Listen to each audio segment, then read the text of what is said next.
We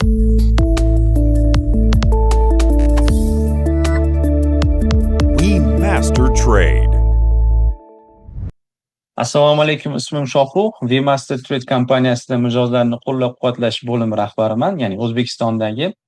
Sizning qilgan so'nggi payoutingiz bo'yicha qisqacha savollarim bor edi va undan oldin keling tanishib olsak. Assalomu alaykum. Tanishganimdan xursandman. Ismim Bekzod. Chirchiq shahridanman. Juda ham yaxshi. Trading sohasiga umuman yangi kirib kelgan trading bu zamonaviy kasbga qachondan beri qiziqishni boshladingiz aka? 2015-yil boshlagandim qiziqishni. Salkam 11-yil ketyapti-da, xudo xolasa. Juda ham zo'r. Demak, professional traderlar ro'yxatiga kiritsangiz bo'ladi sizni. Faol ravishda 11 yildan beri shug'ullanib kelasiz trading bilan, shundaymi? Yoki qiziqishingiz boshlangan? O'sha yillari уже qiziqib o'qishni boshlaganman. Shundan keyin baribir asosiy daromadga srazu o'tib ketdi. Asosiy ish qilish qiyin bo'ldi. Ikkinchi kasb qilib ishlab yurdik. Orada boshida minuslar bo'ldi. 2-3 yil yaxshi profit ham bo'lmadi. Keyin asta-asta malakamizni oshirib, boshqa kurslarda o'qib, har bitta kursdan keyin qanaqadir o'zgarish bo'lib, mana xudo xolasa, уже asosiy ishga ish sifatida olib boryapmiz. Bilasiz, biror sohaga odamni qiziqtirish yoki jalb qilish oson emas. Bu sohaga kirib kelishingizga nima sababchi bo'lgan yoki kimlar sababchi bo'lgan?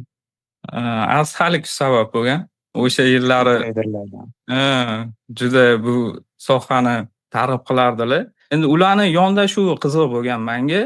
Masalan, hozir ko'p traderlar razgon yo bo'lmasa katta summa ishlash, kichkina summa bilan katta summa ishlashga targ'ib qilishadi. Ularda yondashuv sal boshqacha bo'lgan. Ya'ni bu sohada tayyor bo'lgan 4-5 yil mehnatiga ertaga degan, masalan, yaxshi summa ishlashingiz ham mumkin. Bu sohani boshqa sohalardan farqli joylari bor. Misol erkinlik. Bu soha senga erkinlik beradi. O'zing boshliq bo'lasan. Mana shu joylari. Masalan, menga yoqmaydi birov qo'lda ishlash yo bo'lmasa ustimda boshliq bo'lishi. O'sha tomonlari qiziqtirgan. Erkin grafik. Ya'ni ishlaringiz bo'lsa, o'zingiz vaqt belgilaysiz. Shu joylari menga yoqqan, mana shu joylarda men ko'proq zavq olaman desam ham bo'ladi.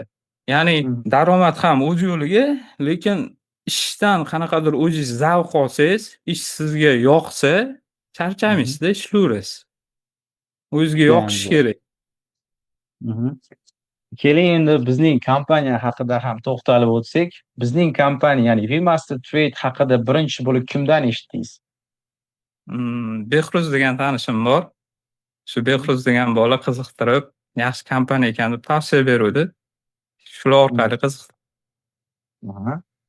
Vmaster Trade Pro kompaniyasidan oldin boshqalarda ham ishlab ko'rganmisiz?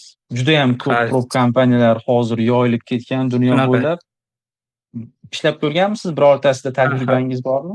Birinchi My Forex Fundda ishlaganman. 2021-22 yil atrofida. Endi yopilib ketdi u kompaniya. Undan keyin Fundinexda ishladik. Shu hozir mana Futures Pro'larni ham ko'ryapmiz. Yaxshi, rivojlangani yaxshi, traderlik imkoniyat. Juda ham zo'r.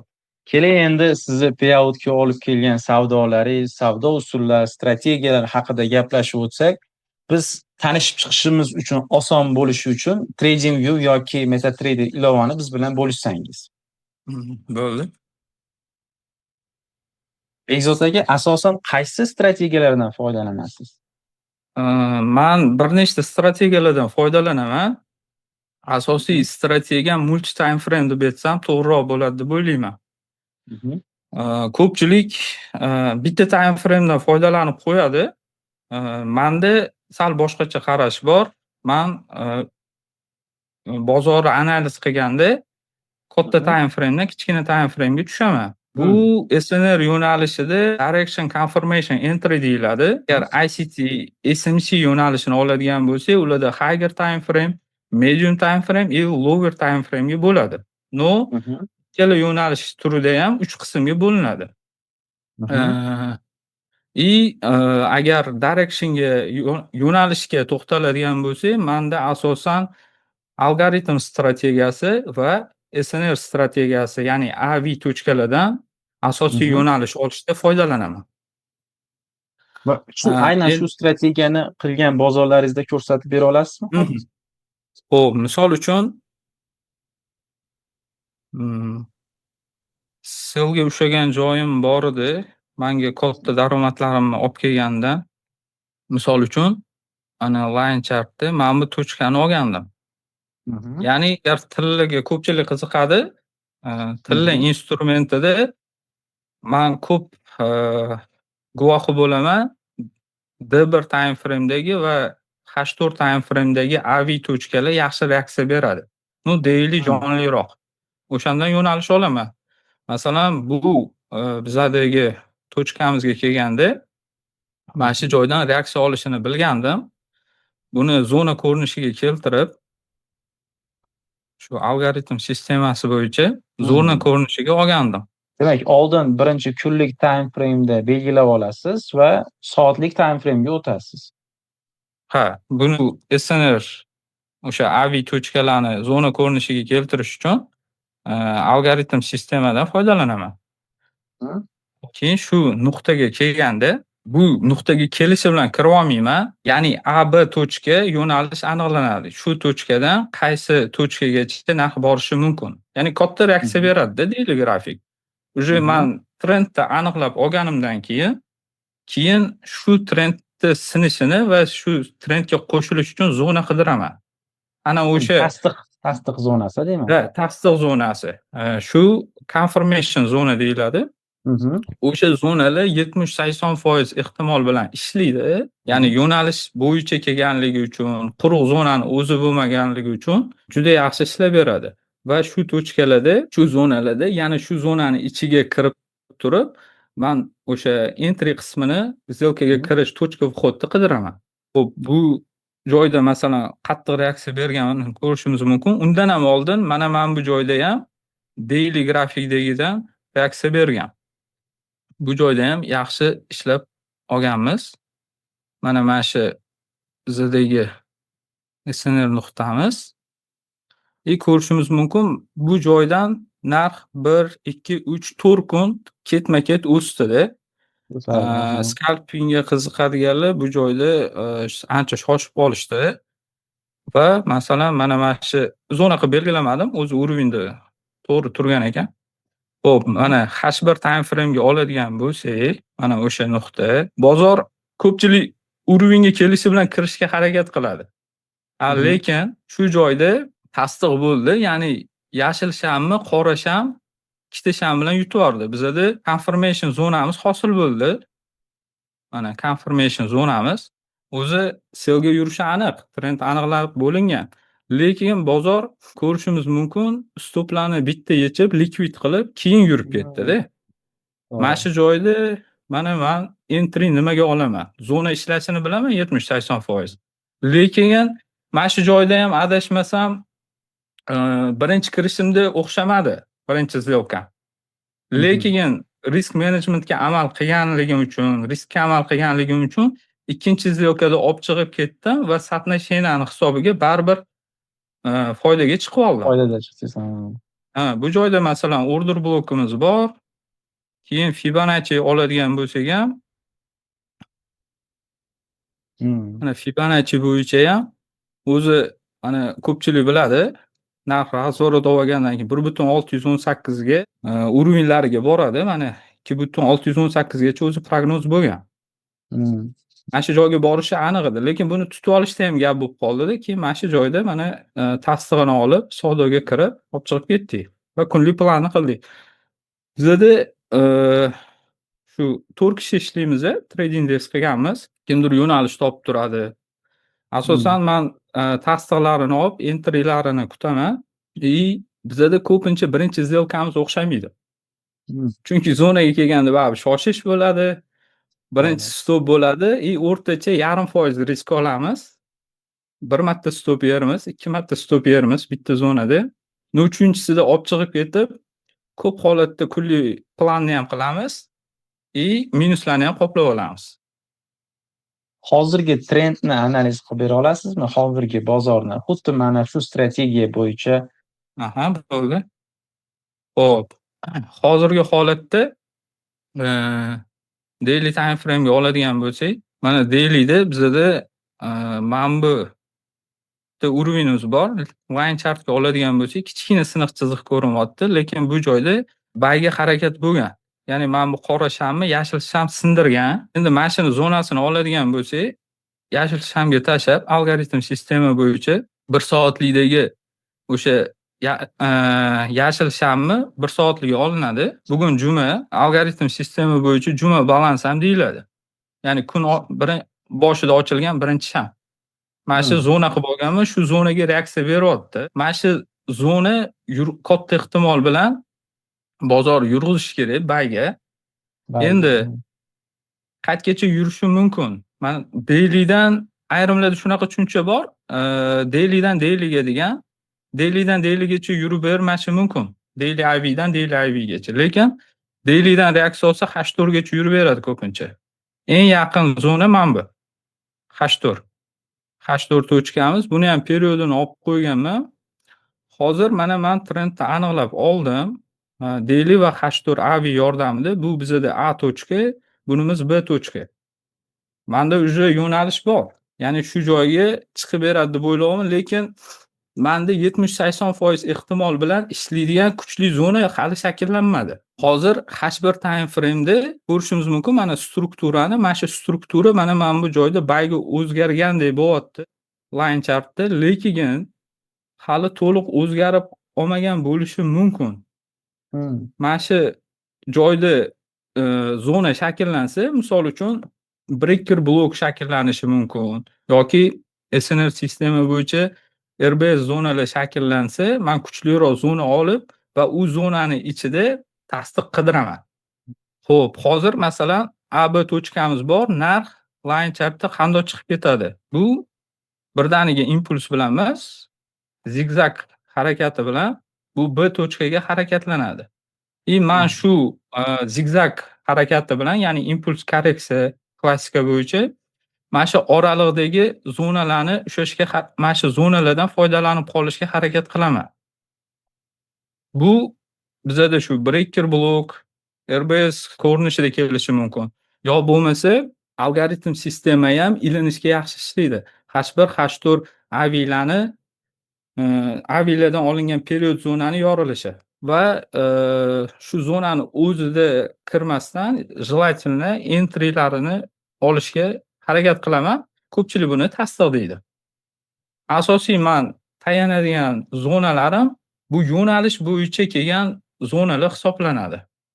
Ya'ni katta AV emasda, katta AV yo'nalish beradi, kichkina AVlar menga o'sha bozorga kirishimga aniqroq zona bo'lib beradi. Yo'nalish bo'yicha kelgan. Asosiy strategiya yaratadi, siz o'shanda kirasiz, a? Shunaqa. Chunki bitta zonani o'zi ishlamay qolishi mumkin-da, baribir qo'shimcha faktorlarni qo'shish kerak. Gapingiz bo'ldi. Mana shunday paytlarda yangiliklar ham ta'sir qilishi mumkinmi? Shunday holatlarda shularni ham kuzatib turasiz. Albatta. Hozir zamonlar notinch, har xil joylarda urushlar bo'lyapti. Shular ham ta'sir qilishi mumkinmi? Xabardor bo'lib turasizmi bu xabarlardan? Albatta, u yangiliklarni kuzatib turamiz. Bundan tashqari har kuni New York sessiyada yangiliklar chiqadi. Ekonomический kalendar shu investing.com lardan ularga ham e'tiborli bo'lib turamiz. Iloji boricha shu yangilik chiqmaydigan payt yoki o'sha tinchroq bo'lib turgan paytda savdo qilishga harakat qilamiz. Bozor har kuni vaziyat beradi. Bizning vazifa akkauntni yo'qotib qo'ymaslik, katta o'sha kapitalni xavfga solmaslikda.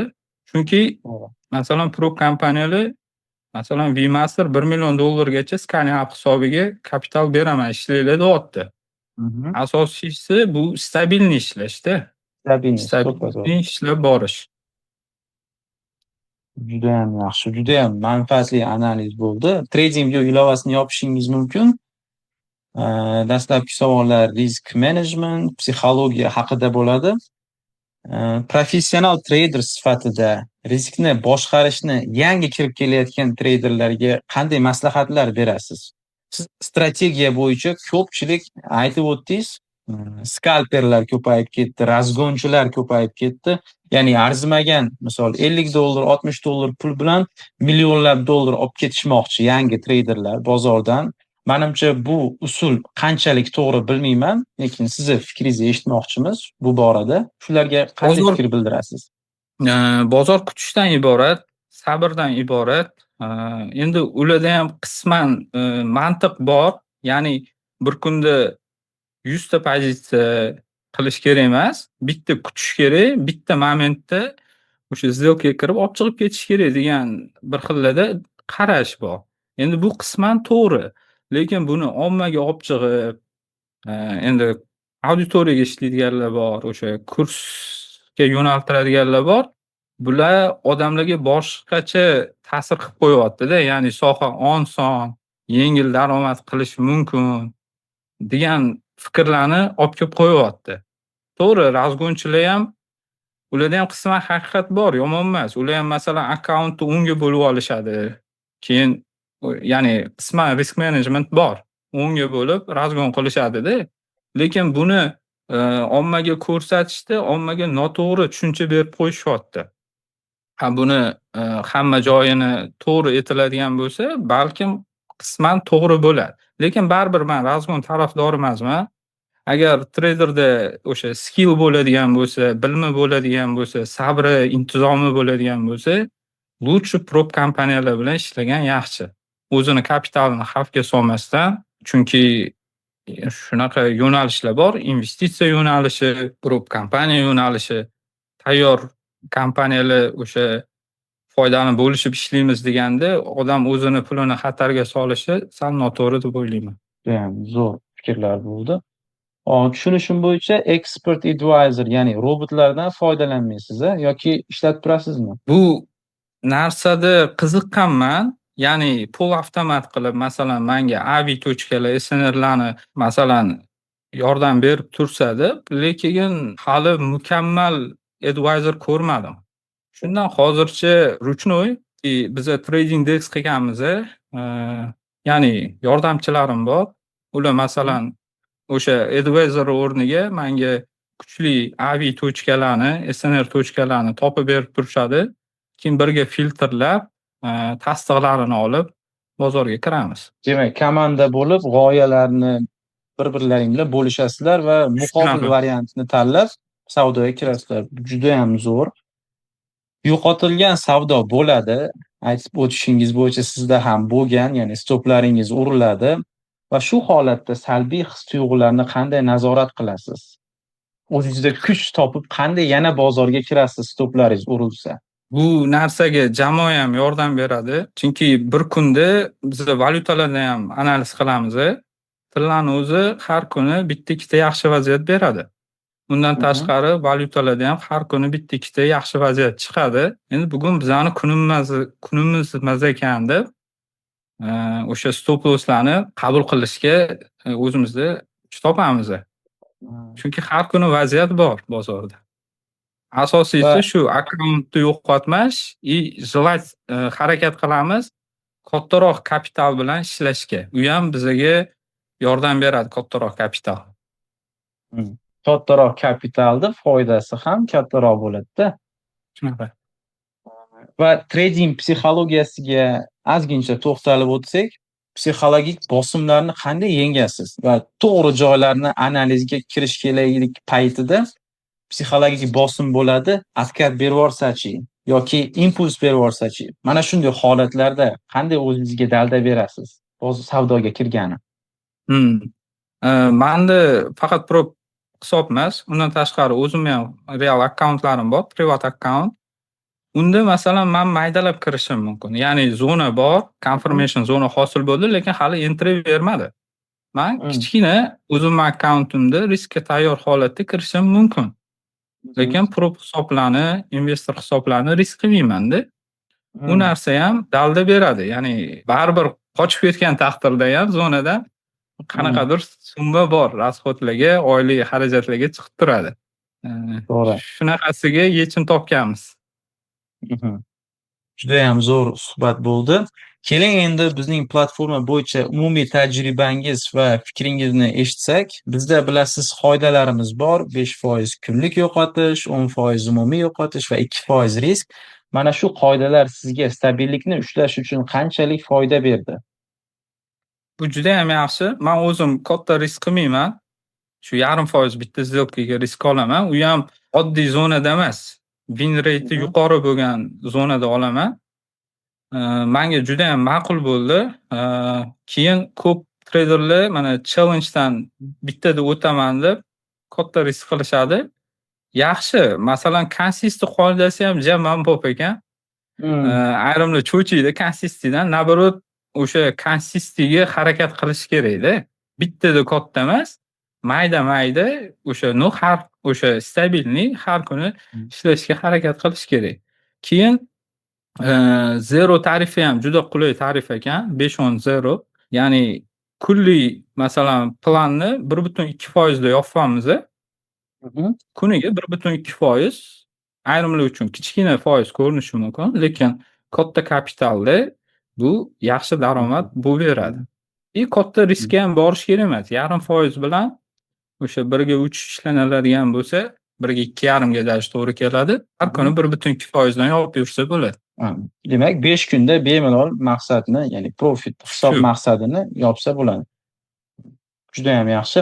Va so'nggi savolim, mijozlarni qo'llab-quvvatlash tizimi bizda mavjud, ya'ni o'zbek operatorlari, o'zbek agentlari bor.